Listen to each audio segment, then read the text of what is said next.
In today's video, I'm going to teach you how to make vertical text in Figma. By the end, you'll have clean vertical text you can drop into any layout, whether it's a poster, a sidebar label, or a navigation element. First, open your browser and head over to figma.com. Sign in if you need to, and once you're on the home screen, click on All Projects to see your available files. Choose the project you want to work on and click to open the design file. Give the canvas a moment to load so all the tools are ready. Next, we'll add some text. In the top toolbar, select the text tool. If you like shortcuts, the T key does the same thing.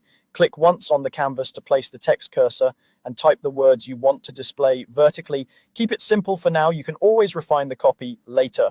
Make sure the text is selected. You can highlight the characters or simply click the text layer's bounding box to ensure the layer itself is active. This is important because the change we're about to make applies to the layer, not just the highlighted letters. Now look to the right-hand side of the Figma interface in the design panel. Find the transform section where you'll see the rotation control. This is where we'll turn horizontal text into vertical text in one step. In the rotation field, enter 90 and press enter. Your text layer will rotate 90 degrees, giving you a clean vertical orientation. If you need the opposite reading direction, 270 degrees achieves that. Use whichever orientation best fits your layout. From here, adjust the position by dragging the text layer into place. If you're rotating by dragging instead of typing a value, hold Shift to snap to exact angles like 90 degrees. Check your text size and weight. Vertical type can feel heavier, so a slightly lighter weight often improves readability.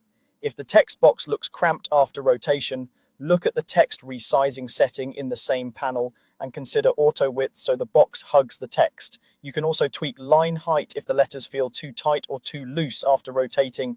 Finally, refine the appearance. Set alignment to left, center, or right, depending on how you want the vertical edge to line up with nearby elements. Adjust color, letter spacing, and font to match your design system. That's it, no plugins required, just a simple rotation for clean vertical text. Save your file, and you're ready to reuse this technique anywhere in your project.